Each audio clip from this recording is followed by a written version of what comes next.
At some point in every hiker's journey, a person will stop them and ask, "So, why are you doing this? Why are you out here?" Some will tell of their own dreams of doing the same thing one day, of leaving everything behind to go and sleep in a tent in the mountains. Yet, for others it sounds a little more crazy, and understandably, the desire to get up and walk day after day for months at a time, in the sun and wind and rain, is something they may never understand. It is crazy hot out here today. It is so windy up here again this morning. Talk about bloody cold. I got an Alpine crossing. There's a lot of snow up here. It's a total whiteout. It's just beautiful. For me, there's a quote I quite like that simply says, "Life was never meant to be understood, it was meant to be felt." And after all the planning and packing and logistics, this is where I can finally say, I feel it. This is where I feel most alive.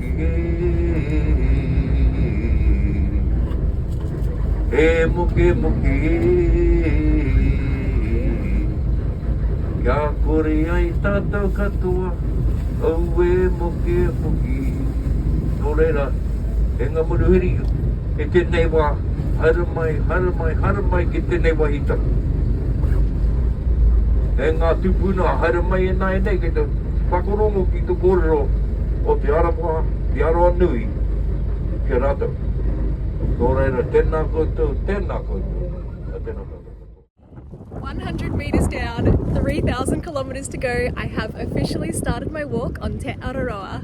Standing solo at Cape Reinga, New Zealand's most northern point, I took my first steps onto what would be a 3,000 kilometre journey, walking from the top to the bottom of New Zealand.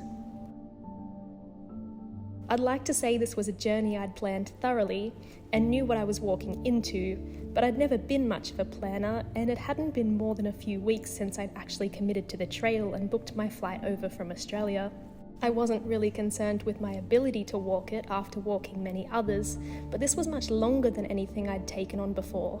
3 times longer, in fact. I just knew wherever this path took me, it would be the next adventure I'd been chasing. Wake up, eat porridge, put on wet shoes, pack up the tent. This would become a bit of a morning routine over the next few months, and thankfully one that did get quicker with time. From here, the first 100 kilometres of Te Araroa, or the TA as it's affectionately known, are a true trial by sand, with not much but a straight line of sandy beach to follow for another 3 days.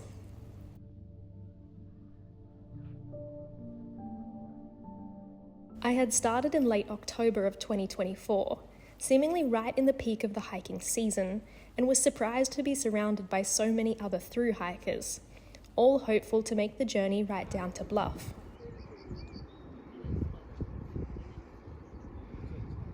In hindsight, this shouldn't have come as such a surprise. I knew the TA was a popular trail, but my personal hiking experience had been much more remote. I'd started the year walking the Australian Alps walking track and frequently went days without even passing another person.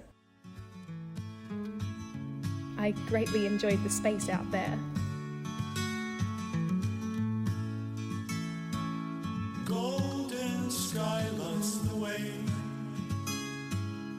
End of another day. Shadows cross 100 Ks!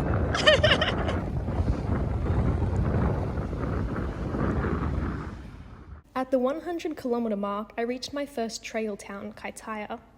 Just now, not on my own. It's incredible on trail how quickly you become surrounded by a hiking community. You bond over noodles and blisters and the brand of your tent.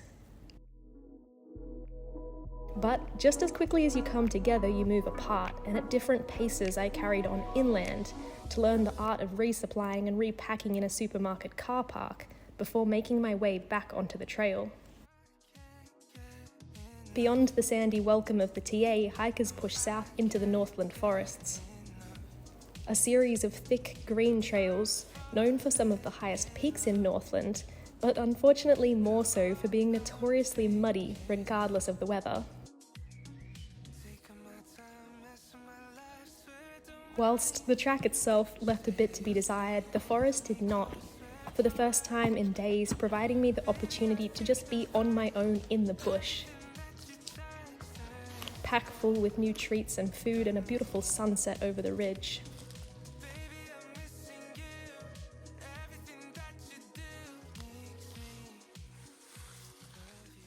Carrying on through the Ratia forest, you learn pretty quickly that you are one of two people. A, the one who walks straight through, direct, quick and knee-deep in mud. Or B, like me, the one who spends hours meticulously picking their way across roots and rocks and branches in an attempt to stay somewhat clean with no shower at the end of the day. This is insane. Just keeps going, and this way keeps going. So much mud. Or even at the end of the week at this rate.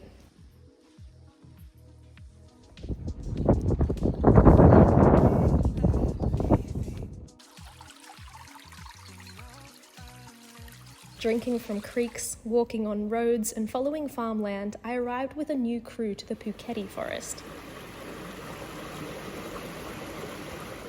The hours spent picking through mud patches now irrelevant, as we start before dawn walking directly down into a creek bed. Slide and hope.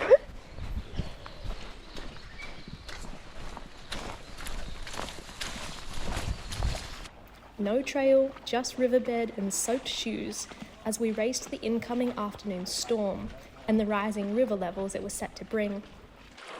So far, so good.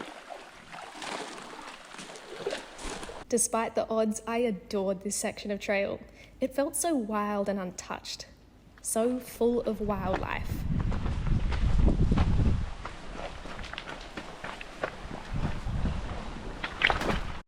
And so typically Kiwi.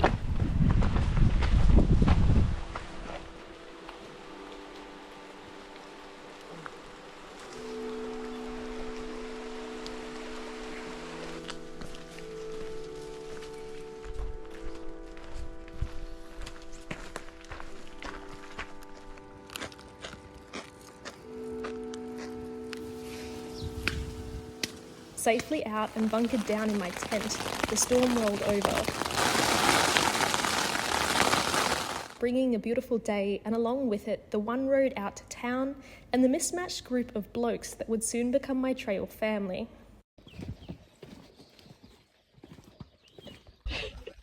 I eat one of you this morning. That's so mean. Christian, I had crossed paths with since day one. No. Reuben, a North Island local, had led us through the river. And Dawson, the quickest of us, had caught up to us in the storm. We weren't the most likely of groups on trail and turned a few heads walking with packs into pubs and down streets. But I think that's one of the best things about an adventure like this.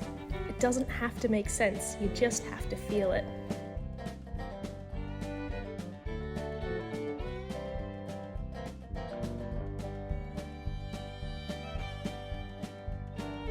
From Kerikeri to Paihia and on past Russell, we walked through towns together, past farmland,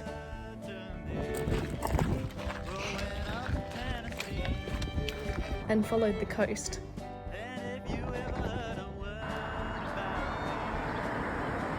Hiking trails tend to have a language of their own.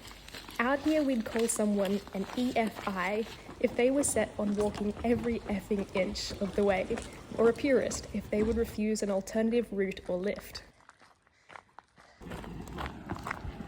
Sick of bitumen roads and cars speeding by, some might call it cheating, but I'd call it one of my best days on trail, sticking out a thumb to share stories in strangers' cars, and hitching our way back to the bush with even the local coppers offering a ride.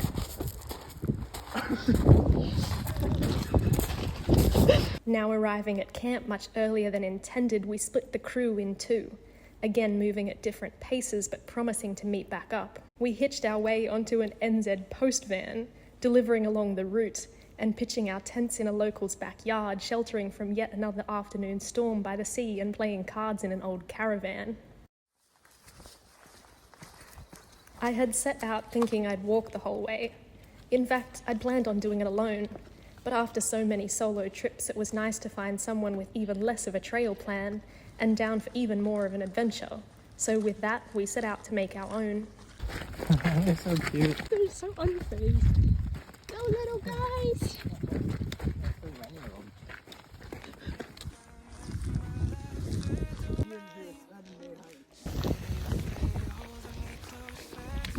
Many hours of walking later, and some ridiculously backcountry New Zealand-style hitchhiking, now made our way off the TA and into Turukaka, a small coastal town, to take a boat to snorkel the Pornight Islands. It's a funny experience trying to explain to other travellers what you're doing when you're simply walking across a country. You know we have cars, right? Became a favourite comment of mine when I'd answer that I was walking the 3,000 kilometres from the top to the bottom of the country, but I can understand how this would seem a bizarre thing to do. If you told me just a few years ago that this is what I would be doing, I might have had a similar reaction. Whilst not everyone might know about the TA, New Zealand's walking tracks do seem to be pretty well known for their mud and water crossings, so naturally that's what we headed straight back onto.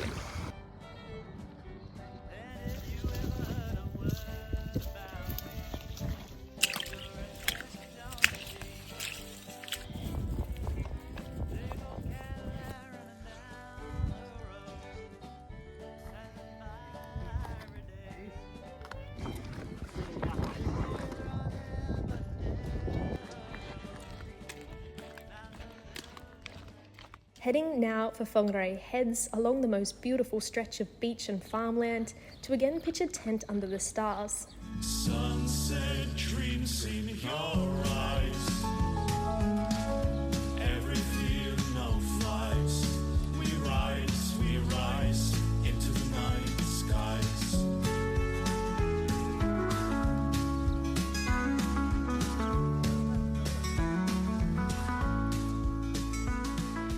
Soft breeze on your face. Beyond this point was the problem of the Whangarei harbour. There's no shortages of businesses and friendly locals willing to help out hikers in New Zealand, but I was slowly coming to learn that there is also no straightforward way to just stick to walking on this trail, and that there would be many water crossings to come.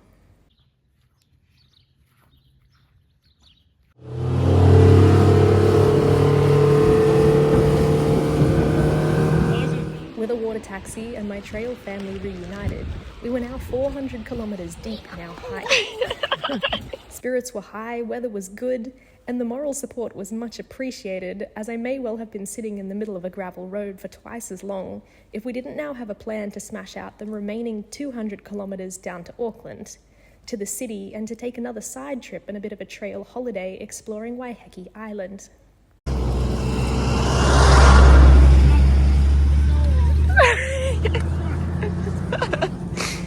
But that was still a fair walk away.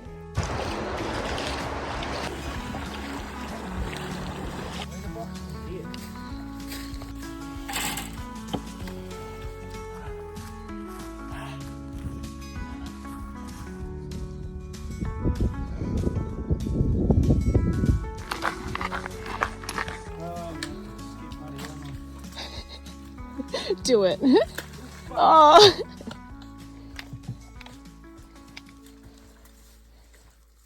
My coldest night yet came on the edge of the dome forest. Pitched up, 4 little tents on the most uneven ground you can imagine. I curled up in my quilt and hoped it would be warmer by morning. Spoiler alert, it wasn't.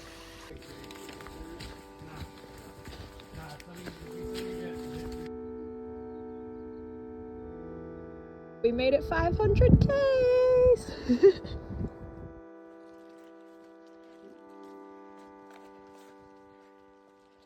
Passing the 500-kilometre mark, we celebrated roadside with the kindest cooler of snacks from Friends of Reuben's and with a burger in the Puhoi Town pub. The community in New Zealand never fails to amaze me with how open and generous they are, and I often think how lucky it is to be able to experience a place this way, not just have to fly through its tourist hotspots and call it seeing a country. Now, if you thought getting closer to the city would mean an easy day's walk, then you'd probably be right. But you also wouldn't be us making your life harder by pushing the limits of the low-tide coastal routes We're gonna do it. and nearly taking a swim with your backpack on the way. When I think back on this day, it's really another of my favourites. Not because the scenery was exceptional or because we met a milestone on the hike, but because it was such a stupid thing to do and I honestly had such a good laugh doing it. It's a nice feeling, really, having everything you need in one bag on your back and trusting you'll end up exactly where you need to be. The second tidal crossing of the day we timed much better and made it down into the suburbs for the night. End of another day. Shadows grow as we play. Here with love. Day 20 we reached Devonport and the harbour connecting us to Auckland.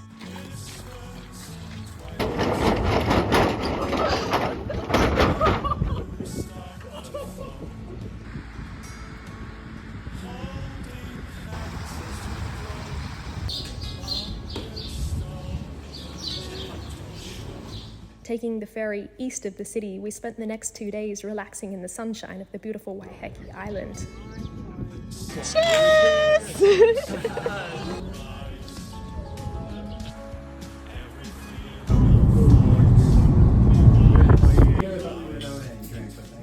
And then off again across the water to Auckland. This was the point in which we had decided to part ways and to say goodbye again, all on different schedules and visas and plans.